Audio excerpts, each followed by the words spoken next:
Imagine waking up one morning to find out that every password you've ever created, every secure message you've sent, and every online transaction you've made is suddenly worthless. Not because you were hacked, but because somewhere in a lab, a computer just cracked an encryption that was supposed to be unbreakable for millions of years. This isn't a scene from a sci-fi movie. This is the reality of what experts call Q-Day, the day a quantum computer becomes powerful enough to break all of our current encryption standards. And they say it's coming. Maybe in 10 years. Maybe in 5. Maybe it's already here and we just don't know it yet. Back in 2019, Google announced that its quantum computer, Sycamore, performed a calculation in just 200 seconds that would take the world's most powerful supercomputer 10,000 years to complete. That was years ago. And the race has only accelerated since. China just unveiled its Zhongguo 3.0 quantum processor, matching Google's latest technology. IBM has demonstrated quantum circuits with up to 5,000 gate operations. And just recently, Chinese researchers published a new method to crack RSA encryption using quantum computers, pushing us ever closer to that dreaded Q-Day. But here's what makes this so terrifying. This isn't just about building faster computers. It's about power. The nation that achieves true quantum supremacy first will dominate cybersecurity. They'll be able to break enemy codes, revolutionize drug discovery, optimize entire global supply chains, and create artificial intelligence that leaps far beyond anything we can imagine today. It's the new nuclear bomb. Except instead of destructive power, it's computational power. And in the 21st century, computational power is everything. Right now, the United States and China are locked in what experts are calling the defining technological rivalry of our time. The stakes? Nothing less than global dominance for the next 100 years. And most of us have no idea this race is even happening. So today, we're diving deep into the quantum supremacy race. What exactly is quantum computing? Who's winning? What happens if one side gets there first? And what does all of this mean for you sitting there watching this video on a device that might become obsolete the moment quantum computers go mainstream? Let's talk about the invisible war for computational supremacy. Because the future of our world is being decided in physics labs right now. Okay, first things first. What on earth is quantum computing? Most explanations sound like technobabble straight out of Star Trek, so let's try a simpler version. The computer or phone you're using right now works with bits. Bits are tiny switches that are either on or off, a 0 or a 1, black or white. Everything your device does, from playing this video to sending a text, is built from billions of these simple binary choices happening incredibly fast. Quantum computers, on the other hand, use something called qubits. And thanks to the strange and wonderful rules of quantum physics, qubits can be a 0 and a 1 at the same time. This mind-bending concept is called superposition. Think of a spinning coin. While it's in the air, it's not heads or tails, it's both. It's only when it lands, when you measure it, that it settles into one state. A qubit is like that spinning coin. Now, why does this matter so much? With regular computers, adding more bits increases your computing power in a straight linear line. 2 bits give you 4 possible combinations. 3 bits give you 8. It grows, but it's a manageable, predictable growth. With qubits, the growth is exponential. 2 qubits can process all 4 combinations simultaneously. 3 qubits can process all 8 simultaneously. By the time you get to around 300 qubits, you'd be processing more combinations at once than there are atoms in the entire known universe. That is why quantum computers can solve certain types of problems that would take our best supercomputers thousands or even millions of years to crack. They aren't just faster. They are operating in a completely different computational reality. But here's the catch. Qubits are insanely fragile. They're like delicate snowflakes in a hurricane. They're incredibly sensitive to the tiniest disturbances, a stray bit of light, a change in temperature, even cosmic rays from deep space. To keep them stable, they have to be stored in environments colder than outer space. And they make a lot of mistakes, which requires incredibly complex error correction systems.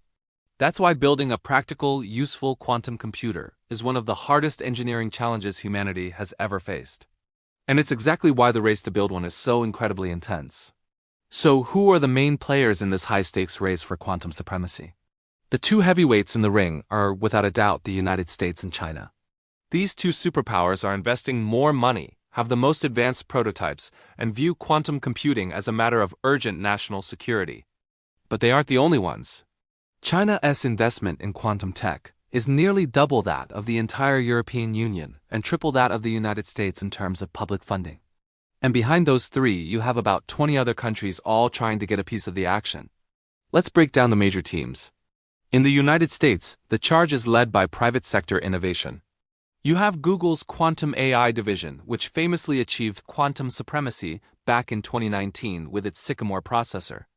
More recently, they unveiled Willow, a 105-qubit processor that's making big breakthroughs in error correction.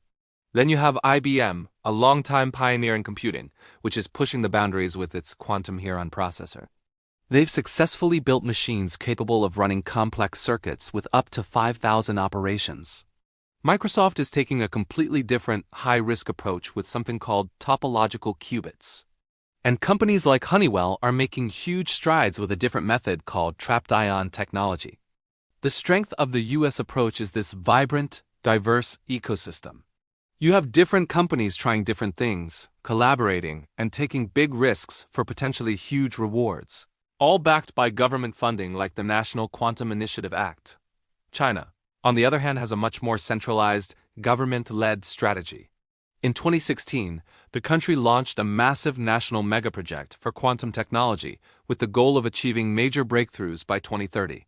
The Chinese Communist Party has publicly pledged over $15 billion just for quantum research and development in its latest 5-year plan. And that's only the public figure. It doesn't include secret, classified programs. And their achievements are impressive. They built the Jiuzheng 2.0, a machine that in 1 millisecond can perform a calculation that would take the world's fastest supercomputer 30 trillion years. Their latest processor, Zuchangai 3.0, now matches Google's most advanced machine, demonstrating what's called quantum computational advantage. Of course, Europe is in the game too. The UK has a $1 billion national program. Germany, France, and the Netherlands all have their own significant quantum initiatives. Then you have the underdogs. Canada is a quiet but powerful hub for quantum computing. Singapore has invested heavily. Even Russia, Australia, Japan, South Korea, and India have national quantum strategies. This is truly a global race. But let's be realistic. Right now, the real contest is between the United States and China. Everyone else is fighting for third place. So, how do we get from these fragile lab experiments to world-changing quantum dominance? The global scientific community has a generally agreed-upon 3-step roadmap. Step 1 is to achieve quantum supremacy. This is the starting pistol. It means proving, just once, that a quantum computer can solve a problem that a classical supercomputer essentially can't. It's the proof of concept. Google did this with Sycamore in 2019. China followed with its own machines, Jiuzheng and Zuchangi. So, step 1? Check. This milestone validated the entire field and proved that quantum computing wasn't just a theoretical fantasy. Step 2 is where we are right now. This phase is all about developing practical quantum simulators. These are machines with hundreds of controllable qubits, designed to tackle specific real-world problems that are still too complex for our best supercomputers. We're talking about things like simulating new molecules to create revolutionary medicines, designing more efficient batteries, or optimizing complex financial markets in global logistics. Companies and labs around the world are building these specialized machines right now, searching for what they call quantum advantage in specific industries. Step 3 is the Holy Grail. This is the final goal: developing a fully programmable, general-purpose, fault-tolerant quantum computer. This isn't a machine that can only do one specialized task. This is a quantum computer that can run any quantum algorithm you throw at it, much like how your laptop can run any software. To get there, we need to substantially improve qubit precision and stability, scale up the number of qubits massively, and most importantly, perfect quantum error correction. This final step is still years, maybe decades away. But progress is accelerating faster than anyone predicted. Each step builds on the last. Achieving early quantum advantage in Step 2 provides the critical foundation and funding needed to solve the massive engineering challenges of Step 3. We're in the messy, exciting middle phase of this race, Step 2, pushing with all our might towards Step 3. And the nation that masters this roadmap first won't just win a scientific prize. They will gain an enormous, perhaps insurmountable, strategic advantage for the century to come. Have you ever thought about what keeps your online life private? Every time you buy something online, log into your bank, or send a message, your information is scrambled by something called encryption. It's like a digital lock. And right now, those locks are pretty strong. They read based on math problems so hard that a normal computer would need millions of years to crack them. But what if a new kind of key was invented? One that could pick those locks in just hours or even minutes. That's the threat of quantum computers. This isn't science fiction. In October 2024, Chinese researchers published a method that brings us one step closer to what experts call Q-Day, the day quantum computers can break all our current encryption. And here's the truly scary part. Hackers and foreign governments are already stealing huge amounts of encrypted data right now. They can't read it yet, but they're storing it, waiting for Q-Day. It's a strategy called harvest now, decrypt later. Think about that. All of today's secrets, government communications, military plans, your financial records could one day be an open book. This is why agencies like the NSA and CISA are sounding the alarm. They're pushing everyone to upgrade to a new quantum-proof type of encryption. But a recent study showed that less than half of organizations are actually preparing for this. The data we think is safe for the long term, like health records or industrial designs, is already at risk. The nation that gets there first could unlock decades of its rivals' secrets. It would be a geopolitical earthquake. But breaking encryption is just the beginning. The country that masters quantum computing will gain a massive advantage in almost every field. Imagine creating new life-saving drugs in a fraction of the time. Quantum computers can simulate molecules to do just that. The leader in quantum will lead in medicine. What about artificial intelligence? The US and China are already in an AI race. Adding quantum computing is like strapping a rocket engine to it, creating AI that can learn and solve problems in ways we can't even imagine. And it doesn't stop there. Financial markets, logistics, climate change modeling, creating new materials, quantum computers can tackle all of these incredibly complex problems. The global quantum market is expected to skyrocket, but it's not just about money, it's about who writes the rules for the 21st century. It's a modern-day space race, but the stakes are much, much higher. It's a winner-takes-all scenario that could change the world as we know it. So, who's leading this race? It's primarily a two-horse race between the United States and China, and they're taking very different approaches. The US currently has an edge in the raw power and quality of its quantum processors, known as qubits. Tech giants like Google and IBM are at the forefront, pushing the boundaries of what's possible. America's strength lies in its ecosystem, a dynamic mix of competing private companies, top-tier universities, and a flood of venture capital. It's a decentralized, innovation-first model that encourages breakthroughs. China, on the other hand, plays a different game. Their strength is a centralized, state-driven strategy. The government has made quantum technology a top national priority, pouring in massive amounts of funding and resources. This ensures everyone is working towards the same national goals, allowing for incredibly rapid, coordinated progress. We've seen this with their own quantum supremacy milestones, proving they are a serious contender. So we have two competing models. The decentralized, creative chaos of the American system versus the focused, resource-heavy Chinese approach. Which one will win? History shows that big breakthroughs often come from the freedom and risk-taking of decentralized systems. But deploying new technology on a massive scale often requires the kind of coordination that a centralized system excels at. Maybe the real answer is that there isn't a single finish line. Quantum computing isn't just one thing.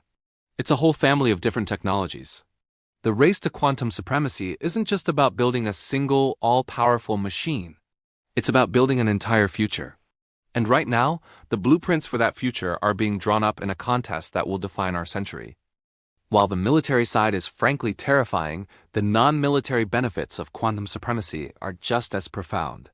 We're talking about solving problems that are currently impossible for even our best supercomputers.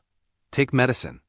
Simulating a complex molecule is a nightmare for classical computers. But a quantum computer could do it with perfect accuracy. This would revolutionize personalized medicine, letting scientists design new drugs atom by atom. Imagine accelerating cures for diseases like Alzheimer's or highly resistant cancers. Then there's material science.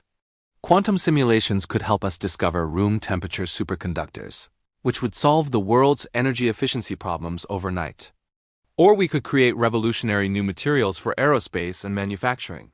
In finance, quantum computers could run incredibly complex optimization problems, finding the most efficient investment strategy or instantly optimizing global supply chains. And for artificial intelligence, quantum machine learning promises to handle massive datasets far more efficiently, potentially leading to breakthroughs we can't even fathom yet. The country that achieves this first won't just dominate the military sphere. They'll gain an irresistible economic advantage, leading every major scientific and industrial revolution for the next generation. This is why the investment isn't slowing down. It's accelerating. Of course, governments and companies can't just sit around and wait for Q-Day. The day a powerful quantum computer arrives, they have to prepare. This has kicked off a parallel race, the global sprint to develop post-quantum cryptography, or PQC. PQC is a new generation of encryption algorithms designed to be secure against attacks from both classical and quantum computers. The U.S. National Institute of Standards and Technology, or NIST, has been running a multi-year competition to select the world's most robust PQC standards. In 2022 and 2024, they announced several winners, including algorithms based on something called lattice cryptography, which are believed to be quantum resistant. The moment these standards are finalized, the entire digital world, every secure communication protocol, every server, every network must be upgraded. This is known as the crypto-agile migration, and it will be one of the largest, most expensive digital transformation projects in history. The danger is that if one side achieves quantum supremacy before this global migration is complete, they could instantaneously decrypt a huge chunk of the world's secrets. The clock is ticking, and the geopolitical risks are enormous. So it's clear the quantum supremacy race is not a simple marathon. It's a high-stakes conflict fought not with missiles, but with mathematics, materials science, and extreme engineering. Let's recap the key takeaways. First, the threat is real. Quantum computing completely breaks our current digital encryption, creating an existential national security threat. Second, the prize is total dominance. The winner will control the future of science, finance, medicine, and military intelligence. Third, the battle is diversified. The US, China, and Europe are all in the race, but the victor could come from a breakthrough in a completely different technology. And finally, the clock is ticking. The race to develop post-quantum cryptography is just as urgent as the race to build the quantum computer itself. The quantum age is coming, whether we are ready for it or not. It promises a world of unimaginable scientific possibility, but it also carries the potential for unprecedented disruption. The stakes couldn't be higher. So what do you think? Given the massive security risk, should research on quantum computers be entirely open and collaborative, or should it remain a closed national security priority? Which nation do you think will truly achieve functional quantum supremacy first, and what will the world look like the day they announce it? Let me know your thoughts and predictions in the comments below. If you want to keep exploring the massive technological forces reshaping our world, hit that subscribe button and the notification bell. Until next time, keep thinking exponentially.